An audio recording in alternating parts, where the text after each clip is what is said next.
right Well, now. my I just live can't see button has myself. not worked yet. Doo-doo. I really should bring that cardboard sign back out. Okay, I see you. I can go live now. Yeah, 2024. We should have technology. We don't have to wait for that time and just keep clicking that button for a minute and a half. Just sit here. Well, I think we're ready now. It's official. We're here. Hi, everybody. Welcome back to the Ignite the Podcast, where you feel re-energized and remoralized. I thought you were going to say, I'm Brittany. I'm Brittany. When you went over to that mic, I was expecting, I'm Brittany. Man, I'm better now. Like I'm on it. I know you are. I love you. Although I did just listen to the introduction again because I was putting last episode together, and I was like, "Oh, that's so cute. We have We're to keep adorable. it. We can't. Yeah, we can't re-record. We can't make it more polished. It's almost in sync. It's almost, yeah, almost in sync. That's our next T-shirt. There we go. We have to keep this record. Anyways, welcome back to the podcast. Brittany and I are live today talking about chapter 2 of Make Me. And I'm up first for the summary, or so I've been told, right? Mm-hmm. Okay. 2 minutes. 2 minutes. Should we summarize? Like, or I know that we're about to summarize. But yes. Should we like just tell people what's going on if they haven't? I'll do that. I'll do that right now. Okay, so if you haven't followed along, we are reading Make Me by Eric Toshalis, and it is all about student resistance in the classroom and seeing student behavior through a resistance lens, which can help us prevent and proactively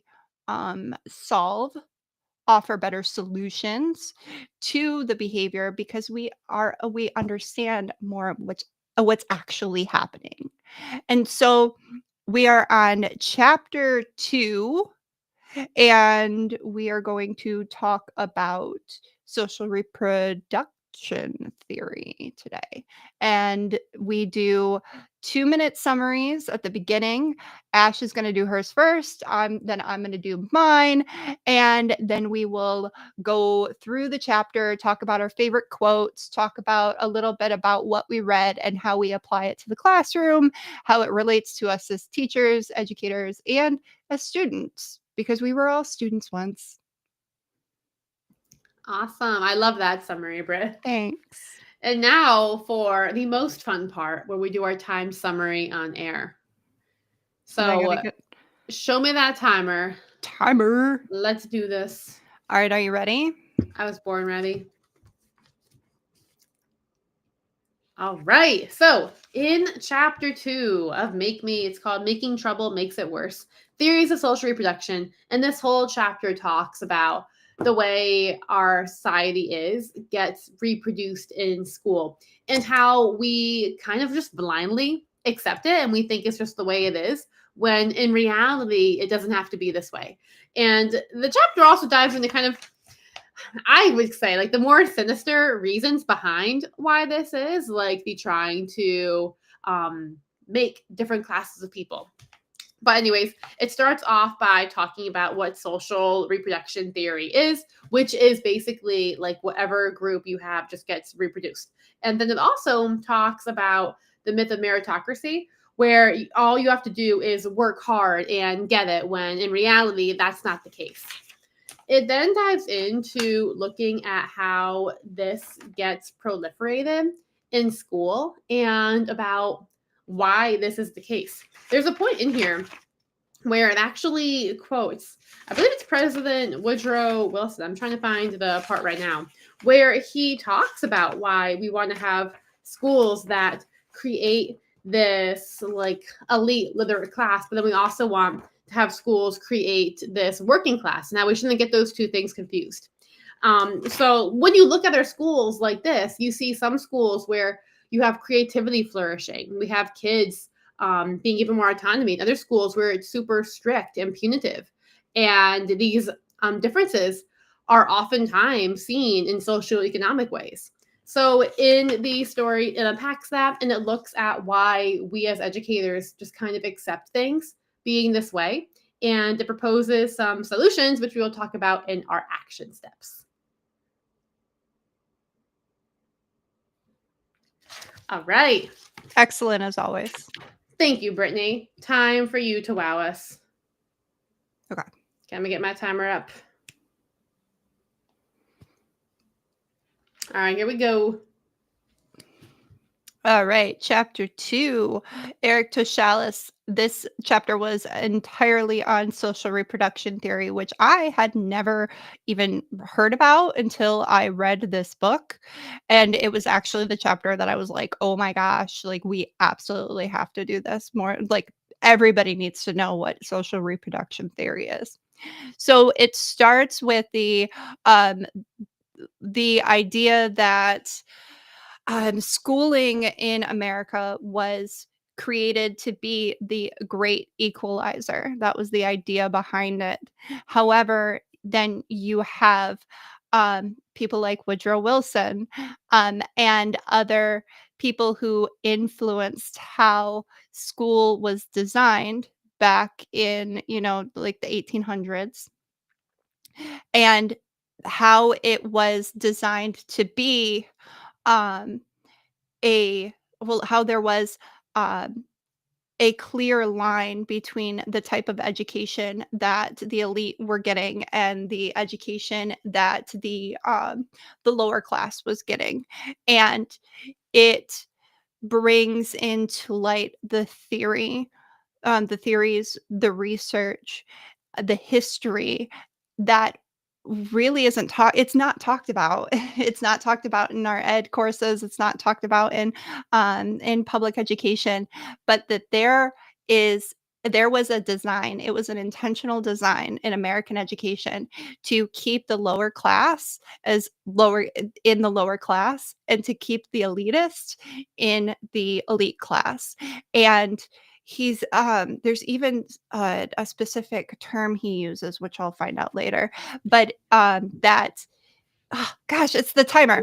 This term, I'm gonna continue this because Keep going. Keep it's going. gonna be like what we're gonna ride this wave, okay? Let's do it. So okay, so there's a term that he uses, and I'm gonna find it. But until I find it, I want to tell you guys just a little bit about like what it means, the context of it. And it's the idea that um oh my gosh, now I'm gonna like linguistically freeze up and my ADHD is like crackling in the background like pop rocks. Mm. Okay, so he brings up this idea that schooling are social oh gosh, like not social buckets. Ash, my brain froze. So I think I would say like these social groups that are in society are Mm, more, would you call it that or no? no, keep going. I like it. It'll get me back on track. Like the social groups in society that we are operating in and that our schools operate in are more man-made than we would expect, and how there are things that we do every day that we're numb to that proliferate that. Oh, yeah. There is it's not learning it wasn't learning to labor. It was just such a good term and I want to find it and I will. But I guess I'm like proliferating on this. Well, I Um think it'll probably be one of the quotes that you address. Why don't you go to that section and then pull up one of your quotes from that area? okay. And that might bring it back too. So to those within the system. I like where you were going and I think that we should run with that until I get my train of thought back where it's um it doesn't feel like it because we're embedded in the system, it doesn't feel like it's out of the ordinary. It Mm-hmm. doesn't feel like he says imposed or invented, like, it And just feels by it, normal. like the social reproduction that's happening in schools. Yes. So Yes. let me read one of the quotes I have because it relates to this Okay. concept we're talking about. For those who are reading along with us, it's from page 25. And it says that the power to convince students and educators to internalize these norms, like the norms of social production, is what makes public education an ideological state apparatus. When these norms become normal, they appear to be obvious or true. And if the individual spends enough time working within an ideological apparatus, the constructedness of such norms becomes hard to see. The ideology becomes our reality, and we stop questioning it. As a result, people do not feel like they are internalizing or deciding to believe anything because it is the way it is. According to Althusser, those who internalize the ideology and who remain consistently compliant with regard to its expectations may actually experience the apparatus as a place of freedom. To them, everything just feels right, and they therefore become invested in the system's perpetuation. Those who question are told, stop rocking the boat. This is how we do it here. And I picked this one because, especially like working with different teachers in the schools and navigating these systems that are not designed to help kids, like they have to rock the boat. Like we have to rock the boat. Mhm. And some schools, it's a bit easier to do that in. Some you get more pushback. But the fact that like this is the boat that we're on that is going in a bad direction, This is the only boat we have. yeah, like it's not being questioned. Like we Yeah. just accept like this is how it has to be. Mhm. Yeah, and I really resonated with the part where he says, like, people people who feel comfortable in Hmm. that setting, they feel comfortable, um, they know the rules, they can play the game. They don't want the system to change because it worked for them, Hmm. and when you question that, that creates a type of cognitive dissonance for them, and it seems like their entire world is, like, falling apart, and they have a very visceral reaction to it, and that's why a lot of teachers who do the type of work that we do face such opposition. Yeah, because it feels so When personal Yeah, to yep. people when you mention anything that rocks the boat. Mhm. Well, it's the same way when we did Punished by Rewards last year, and that's by Alfie Kohn, and you can listen to that. That was our season 1. And when you bring up that rewards don't actually work, like, people lose their minds. They Yeah. lose their minds, and, like, they'll go to that place of, like, "Oh, do you earn a paycheck?" Like, it's a Yeah. very emotional conversation. Hmm. Like, and I'm just like, "Nah, dude, I just don't think we should use sticker charts because it's demeaning." Like, but Hmm. yeah, I guess that's everything we do in our book club is kinda like rocking the boat. Yes. That could also be our next t-shirt design, rock the boat. Yeah, rock the boat. Okay, so I actually found my quote that my brain Let's froze on. hear it. Okay. So he's talking about social stratification, and that's the idea that uh, whatever whatever social class that you're born into, it's it's stratified. You'll move linearly, right? You'll move. Um, you're not going to move up the ladder. It's just going to be like a sideways move. And it seems to persist, if not strengthen, over time. Um, and he explains how capitalism reproduces itself in each subsequent generation despite its glaring inequities. Althusser, who is the person that came up with, it's called state apparatuses and ideological state apparatuses. He draws a distinction between state apparatuses of reach and then the ideological state apparatuses of reproducing, like social reproduction. He theorizes that state apparatuses are the components of a society that keep order primarily through threat of punishment or violence. Examples include the police, the military, the FBI, courts, and prisons. But then there's ideological state apparatuses. And these are the institutions that maintain control over the population, mostly through less overt, but still coercive means. Churches, temples, professional organizations, unions, country clubs, families, and the media, are all examples of ideological state apparatuses. And so state apparatuses like the police and the courts, they accomplish their goal by threatening or causing pain. And ideological state apparatuses function by using ideology. And as we know, a huge psychological need for anybody to flourish or anybody to really like psychologically function is belonging.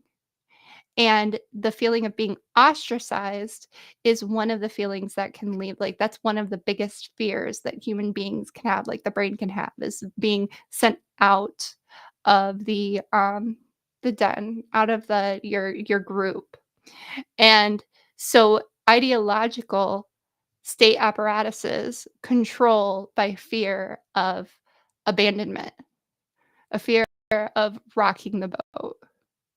And that's churches, temples, professional organizations, union, country clubs, families, media, and schools. Did you freeze? Oh. No, I'm here. I was just listening to you. Okay. So, I really liked that idea because one, I had the idea, but I didn't have the language to express that. Mm-hmm. Like, I've noticed that in society that there are institutions that control by ideology, um, but I didn't know that there was an entire, section of thought or study or research on it. Yeah. I've looked into some of this stuff when I was in grad school, but I didn't look into it in the depth I think this book is going to go into. Mhm. Did you have something that you wanted to say with that involving our point from earlier about the social reproduction? It was everything that I just said with social Mhm. reproduction. There's 2, um, methods, Okay, like and different ways it it's comes state. about. Yeah, it's state and then ideological. That's what I wanted to say. It was the ideological state apparatus that my brain froze on, which you can see why, because that is a lot to say. It is a lot to say. That's a mouthful Yeah. right there. Did you have another quote? I know we were talking before the podcast started. No, Did you have yeah, another yeah. quote that you wanted to share with us? Oh, yeah. Um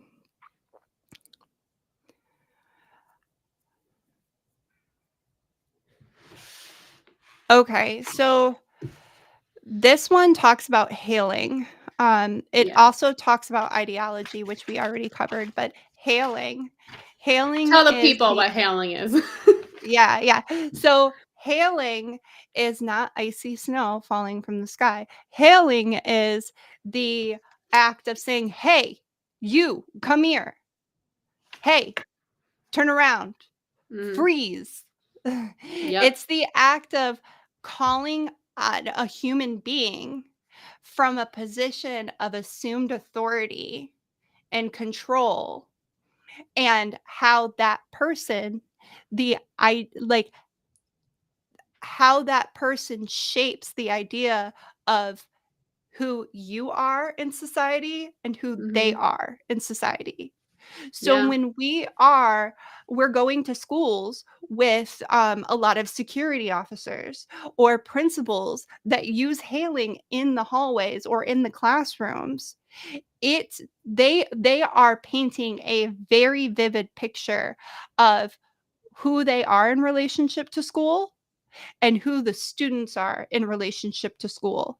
And that picture is one of um the like dominance and obediently. Mm-hmm. So that is hailing And when now, what you would you say?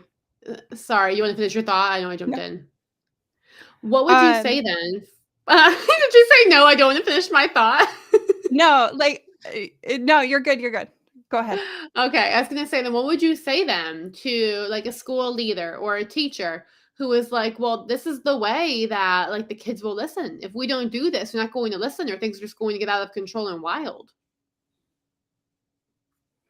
I would definitely do some inquiry as to why Mm, they feel like that's the only method. I mean, a lot of the times it's effective because society has used it for so long to keep um oppressed populations in oppression. So like it works, but should we be using it? yeah, Like like the ethical question. right, like I had somebody in my comments that said um that kids weren't disobedient when we could beat them with rulers. Like, well, no Love those comments. crap. What? Like, I'm just like, "Oh, oh." But just because you can doesn't mean you should. Yeah, So, like if where are they your ethical lines? right, and what's the goal? Like, Yeah. is the goal to get kids to sit? Because if that's the goal, hail away. But if the Hmm. goal is to get them to learn and to be motivated and to be engaged and to be empathetic and to be better citizens, like hailing isn't going to get you that. So that's what I would say. And then Yes. I'd be like, all right, let's explore some things. That will get you what you want. Because I think that's what a lot Right. of schools and teachers are stuck in. Like they have this idea of how they want things to be, but they're stuck Hmm. with this toolbox of outdated and punitive tools that are not going to Yeah. create what you want. Right. You Right. know, like if you're operating with vinegar and you're trying to make brownies, that's not going to taste good. Like you need to No. actually get the ingredients you want to make the thing you want to make. I actually Right. made vinegar brownies one time. It was I was gonna say, Halloween. like, that's not Yeah, an that would that's not like a that's not a normal normal metaphor. thing. Yeah. No, Like, no, where did you get I did that one time. I was trying to make brownies, and I mixed up vinegar with canola oil. It was a Halloween party. I made them for, like, a group of kids. They all thought they were poisonous brownies. They were like, "Oh, I'm dying!" Like, fell to the ground. Yeah, I'm not a trick or baker. treat? No, neither Yeah, am I. that was an accident. Anyways, I Oh, have wait, so oh, I'm that wasn't my quote. I have ah! to read my quote still. That was the pre-word, the foreword, if That you yeah, will. that was I was defining hailing, so everybody has, like, the key terms. Okay. Okay, let's hear your Alright, quote. so the quote is, "And if institutions can use ideology and hailing to control what people believe about themselves, those institutions don't have to worry too much about controlling how those individuals will behave because people will control themselves." So it's saying like the schools are creating the the schools are creating people who will that walk away with an idea of who they are that is low on the totem pole in society. Yeah. And yeah, and they're not going to make too many waves. They're not going to rise up and protest or, Mhm. question. Yeah, and that Kinda leads sad. me into my next quote, which is a continuation of what I was reading on page 25. So, like this normalization of what we're doing. So it says, this normalization produces shapes or process shapes not only how educators understand students' needs, but also who those students become. For example, researchers have long noted that schools tend to teach working class kids in a more regimented fashion, emphasizing discipline, obedience, punctuality, and behavioral control. It's what those students need, we reason, so that they will be prepared for factory or service sector jobs, in which the necessity to follow orders is crucial. I'm going to pause right now. This is not the text, this is my own thought. I also feel like people do this because they think this is what has to be done for the kids to learn. I don't think that many teachers are going into it now thinking like, I'm going to do this so they'll be a good factory worker someday. I don't think they actually think that. I think people end up thinking like, well, this is just what we have to do to get the kids to learn or they're going to be wild. Back into the text, page 26. In middle class or upper class schools, however, or in tract classrooms where most of the students come from such backgrounds, the pedagogical approaches tend to be far more open.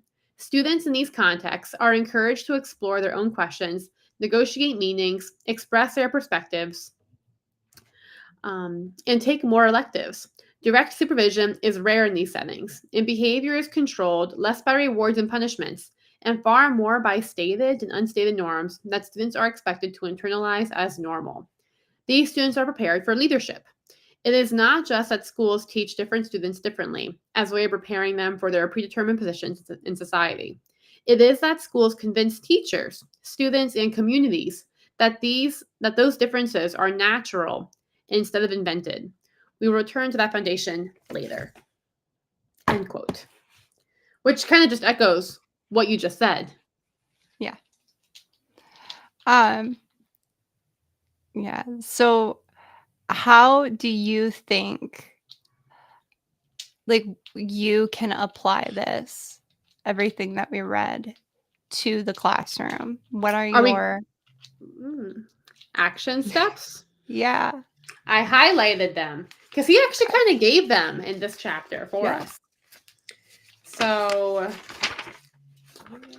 I think I wrote the word action steps in my bright yellow marker. I love it. You were prepared. I try. So these action steps come not from the word of Ashlin. They come from the mouth of Michael Apple, who is an education theorist. And on page 35, it says that we need to be asking ourselves a bunch of different questions when looking at these concepts. So, whose knowledge is this? How did it become official? What is the relationship between this knowledge and the ways in which it is taught and evaluated? And who has cultural, social, and economic capital in this society? Who benefits from the definition of legitimate knowledge and from the way schooling and this society are organized, and who does not? So, all that to say, ask questions. Ask questions. When you're doing things at school or when you're reprimanding a student or you're trying to address a behavior, ask yourself why. Why are you addressing it like this? Why is that bothering you so much? What is the reason for all these things that we are doing? And keep an open mind and keep an inquisitive lens. I love that. I want to add to it something that I heard from a lecture that I was listening to by Gloria Lanson Billings. The lecture is from Annenberg University, and it's What Are Teachers to Do? And she talks about a total reset. And one of the teachers that was sitting in on the lecture asked her, in the age of anti-intellectualism, what are teachers to do? And Gloria Lanson Billings had a really good response, and it's, we can't put that on the teachers. We've got to reach out and lean on the community. And I think that this is this is more of an action step for the community members, the parents, the volunteers out there, is that we need to be having these conversations in our community groups. And we need to make sure that we're paying attention to who gets on our school board, to who is elected as superintendent. We have to, if we really want to reform schooling so that it is not a social reproduction model, but it actually is an equitable place for student learning, then we need all hands on deck. So I love it. Mm-hmm. And that's Yeah. a motivating way to go out for this episode, too. Yeah.